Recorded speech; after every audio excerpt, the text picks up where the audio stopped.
The Chicago Public Schools budget under the microscope to close a staggering deficit. The district proposes teacher layoffs and furlough days. Tonight, the district CEO and a rep from the Chicago Teachers Union get to the point. From Chicago's very own, with WGN political editor Tahman Bradley, this is The Point. Good evening. The Chicago Public Schools budget under the microscope. To close this staggering budget deficit, the district proposes teacher layoffs and furlough days. And tonight, we will get into all of it. Good evening. Before the Chicago Public Schools students return to class in about a month, the district will try to pass a budget. The proposal on the table is another tough one. To plug a $732 million deficit, the CPS is turning to layoffs and furloughs. 760 teachers, 801 teacher aides, 162 central office staff and workers elsewhere, plus 5 furlough days. The Chicago Teachers Union calls it reckless. The funding fight comes amid a political battle for control of the Chicago Board of Education. Today, the Teachers Union and their candidate for school board president demonstrated outside of a budget hearing at the district headquarters. We shouldn't be talking about cuts. We should be talking about universal full day pre-K so that we can live and afford to live and work in the city of Chicago. There is no shortage of students. There is no shortage of great education that we need. There's only a shortage of political will. So it is time for our state electeds to call a special session to fully fund our public schools here in Chicago and in the great state of Illinois. Macquline King is CEO and superintendent of CPS. We asked her about a possible Springfield special session for education funding and the CTU issues. King says her team recently laid out the district's budget problem to state lawmakers. I believe that they were open to understanding and learning what potential possibilities may be from the questions that we received during the budget presentation. Have you identified where state funds might come from to give education a bailout? For where I would hope that we would receive some additional support would be from the mandated categoricals, because CPS, like many districts across the state and the country, there's an increase in services for special education, and the mandated categoricals and our funding from the federal government has not kept up, and then there are some mandated categoricals that would really help to support the increase in expenses. Do you expect the city of Chicago might be able to provide the TIF support at the level this year that it did last year? We have not asked for the same level of support. In our budget, we're assuming $200 million, which is a conservative number considering the amount that we received last year, $379, and prior to that, the amount the district received, from my understanding, was more than $200 million. So $200 million is a comfortable assumption, and it allows us to stave off further impacts to the classroom. The layoffs, will those impact class sizes? Can you even, disrupt the class sizing that was negotiated with the CTU? So the class sizes, we're honoring our commitment to teachers with our current class size. We did make an adjustment with the teacher allocation by 1 student. However, we're still within class size. And if there were a concern, we have a mechanism to trigger supports. And last year, we received over 100 requests and honored the concerns, the requests that were made. The CTU president, Stacey Davis-Gates, calls this budget reckless and dead on arrival. The CTU feels like they're being asked to sacrifice a lot here. So what's your message to them? So in collaboration with CTU, I understand their concern. They have talent, and we want to keep the talent within the district. With the impacts, they are concerned that their members are being impacted or laid off. And however, we do have openings. There are 1,700 vacancies that are available across the district that represent the need of talent in special education and some general education programs. So are you saying that perhaps people will just switch roles then, and that ultimately some of these teachers will be able to keep their jobs? Historically, that's what happens. So schools receive their budgets. There's a portion of it that's related to the budget deficit, but each year schools receive their budget, and based on their enrollment and programming, they make local decisions, and teachers go through the process of being impacted, and then they reapply for their jobs. And so this is really more of a reallocation of resources based on where the need is across the district. And historically, about 65 to 85% of those teachers are picked up. You know, the union says the budget's especially difficult because they're already dealing with overcrowded classes. Some coaches are unpaid. Caseworkers have too many cases. Do you have a plan to sort of get them to back this budget? And what do you need from them right now? So we are we want to collaborate with, all of our labor partners. The budget there's a shared sacrifice here, and ideally we would not have to make the impacts of the 5 furlough days or the procurement freeze halfway through the year.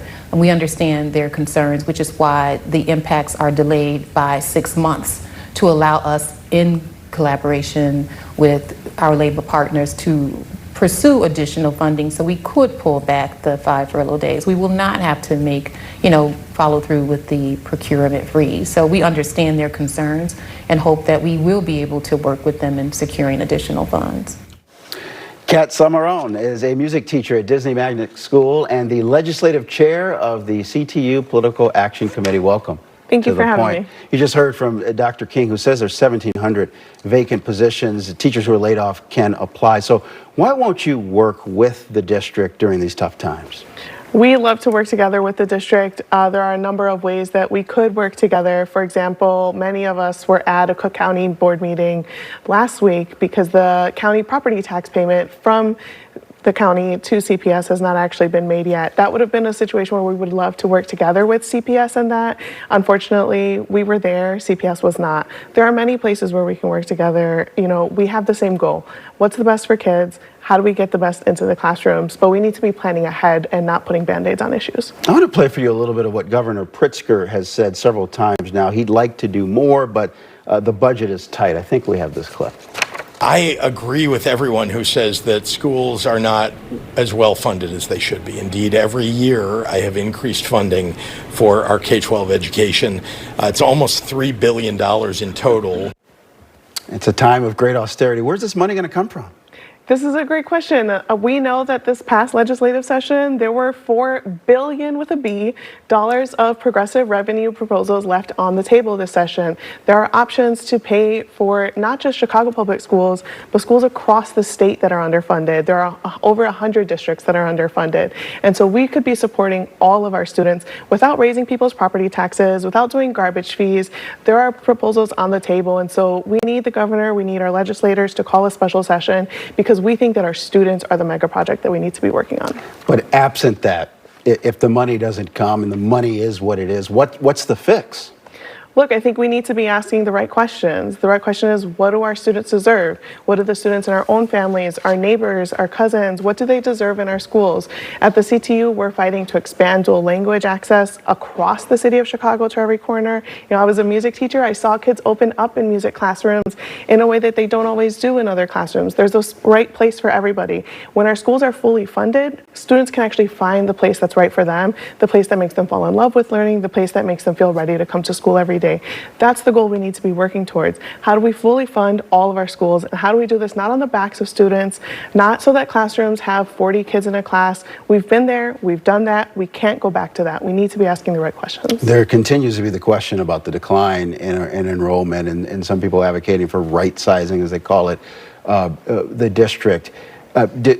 Are we at a tipping point now where the structural deficit is massive, that you're beginning the year with $700 million in the budget? I mean, at some point, is there a solution other than just money, I guess is what I'm asking. I really appreciate this question because I think it asks us to look at the setting, to look at the context, right? I was a student in CPS. I came through CPS, and I remember the days when we were talking about underutilization of classrooms, and then we found that the formula that Chicago Public Schools was using to identify classrooms as underutilized had the right size classroom at 36 students.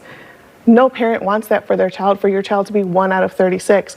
There are many school districts, there are private schools, there are all kinds of places where a student to teacher ratio of 17:1 is a plus. It's a benefit because we know that students benefit from small class sizes. It's an incredible intervention that we can do for students to give them the attention that they need and deserve. And so we can't go back to this 36 students in a classroom. Sure, enrollment has gone down. We could also talk about all the reasons that enrollment has gone down, from losing housing, from gentrification, from families getting pushed out because their neighborhood schools closed. But we also need to be talking about the decades of disinvestment that went into CPS.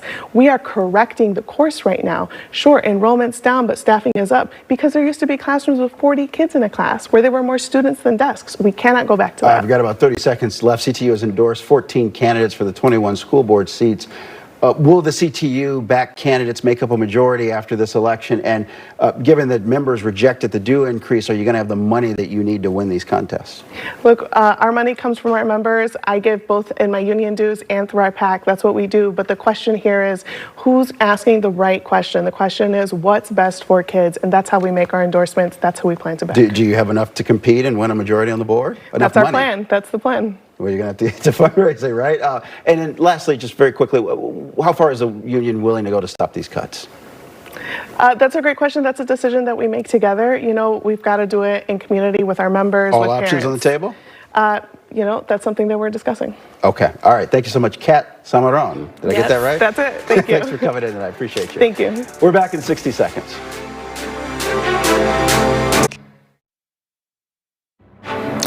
Tonight, a tip of the hat to Abraham Bolden Sr. Bolden was the first black Secret Service agent to guard a U.S. president. Block Club Chicago reports the 91-year-old was honored over the weekend with a new sign in the Auburn-Gresham neighborhood. He's called home for 6 decades. Bolden protected John Kennedy and warned officials about lax security practices after the president's assassination. He was later convicted of trying to sell a government document. Charges Bolden said were false and retaliatory. Then President Joe Biden pardoned Bolden. In 2022, family, friends, and neighbors call him a living legend. And that is The Point. I'm Tahman Bradley. More news tonight at 9 o'clock. The Forecasters is next on WGN Plus. Good night.